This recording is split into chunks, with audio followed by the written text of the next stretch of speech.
Good morning, students. Students, yesterday we completed our third chapter, that is democracy and diversity. And earlier I asked that this chapter will not be there in your final exams. This chapter is for internal assessment also. So that's why only we discussed that chapter. And students, yesterday we started this fourth chapter, gender, religion, and caste, in Zoom class also. You must have heard, you must have listened me, and we completed first part, and that is gender discrimination or gender division. But let me recapitulate again. Let me just uh, introduce it again. Let me explain it again. So now let's start this, and the first is gender and politics. Now students, here let's start with this.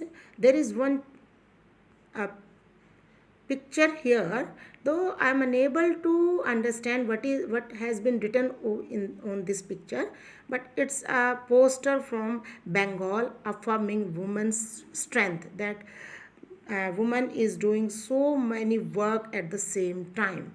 Okay, now let's start with this. First of all, let's have the glossary. Sexual division of labor. What do you mean by sexual division of labor? It's a system in which all work inside the home is either done by the women of the family or organized by them through the domestic helpers. And of course, the domestic helpers, they are also women. So this is called sexual division of labor.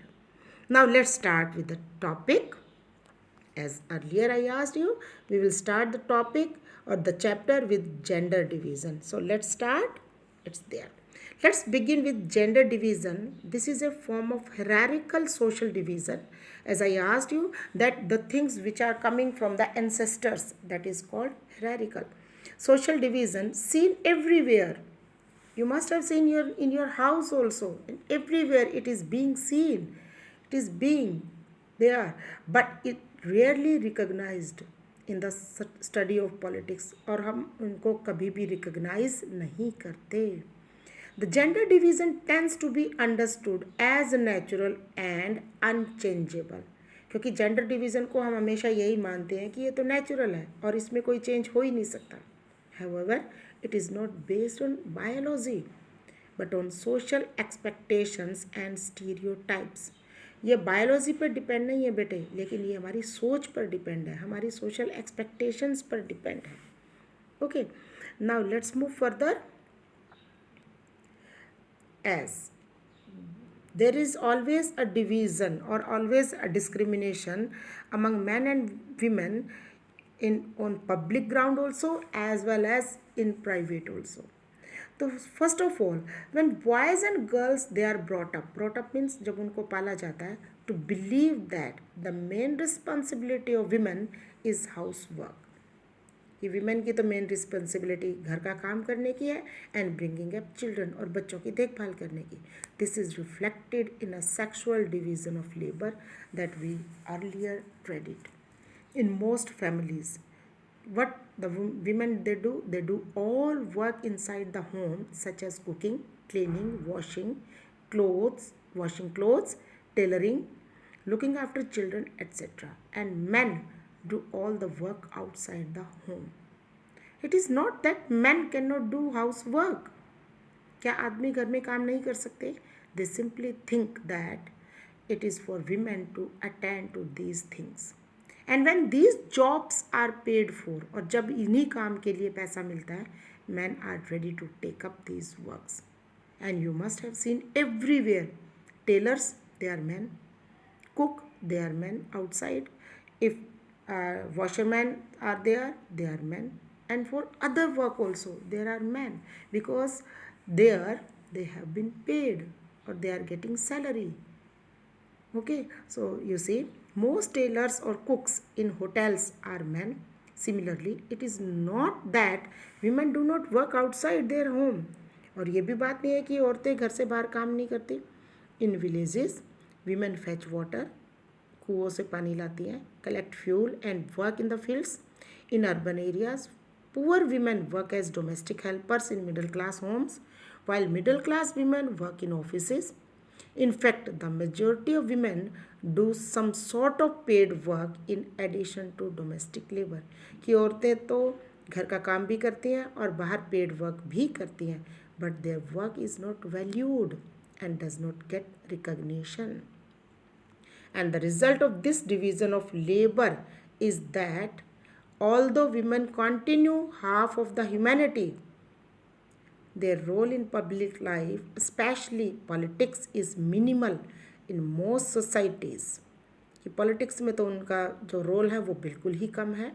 Earlier, only men were allowed to participate in public affairs, vote, and contest for public offices. Gradually, the gender issue was raised in politics, कि फिर ये gender issue raise हुआ politics में, and women in different parts of the world organised and agitated.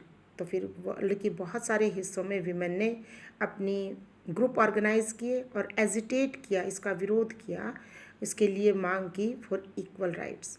And there were agitations in different countries for the extension of voting rights to women, as we read in chapter 1 of 9th class of history, French Revolution. These agitations demanded enhancing the political and legal status of women and improving what? Their educational and career opportunities. More radical women movements aimed at equality in personal and family life as well. And these movements, they are called feminist movement. Now one word answer question, very small answer question for you. What do you mean by feminist movement? You will have to write the answer. Now political expression of gender division and political mobilization on this question helped to improve women's role in public life. We now find women working as scientists, doctors, engineers, lawyers, managers, and college and university teachers, which were earlier not considered suitable for women. And in some parts of the world, for example, in, let us see, Scandinavian countries. What do you now? Again, one more question is there for you. What do you mean by Scandinavian countries? And these countries, Sweden, Norway, and Finland, collectively they are known as Scandinavian countries. And here you will be surprised to know that the participation of women in public life is very high. In our country, women still lag much behind. अभी भी बहुत पीछे है men, despite some improvement since independence. Ours is still, मतलब हमारा country आज भी a male dominated patriarchal society, आज भी पुरुष का चलता है, पुरुष प्रधान देश है. Women face disadvantage, discrimination and oppression in various ways. Now question for you. In what ways women face disadvantaged, discriminated and oppression? Now answer is, the literacy rate among women is only 54% as compared with 76% among men. This will be your first point. Similarly, second point, you may have a smaller, what smaller? Proportion of girl students go for higher studies. Third, when we look at school result, girls perform as well as boys, if not better in some places, but they do drop out because parents, third point, because parents prefer to spend their resources for their boys' education rather than spending equality on their sons and daughters. कि ज़्यादा पैसा अपने बच्चों की education पे लगाते हैं, बराबर अपने बेटा और बेटी की एजुकेशन पर बराबर नहीं लगाते. No wonder the proportion of women among the highly paid and valued job is still very small. On an average, an Indian woman works an hour, 1 hour more than an average man every day. Yet, much of her work is not paid and therefore often not valued. And the next point is the Equal Remuneration Act, Wages Act. One word, 1976, provides that equal wages should be paid to equal work. However, in almost all areas of work, from sports to cinema, the to factories and fields, women are paid less than men, even when both do exactly the same work. In many parts of India, parents prefer to have sons and find ways to have the girl child aborted before she is born.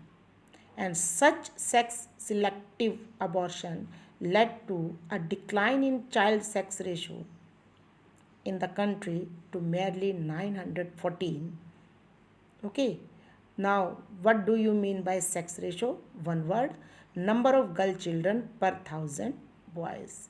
It is the definition, and it is as the map is there, though we are unable to recognize much of this. And this is the map of 2001 of India, and census, national average census is there, and child sex ratio below 800, then 800 to 849, then 852, 899, then 900 to 949, and then 950 and above.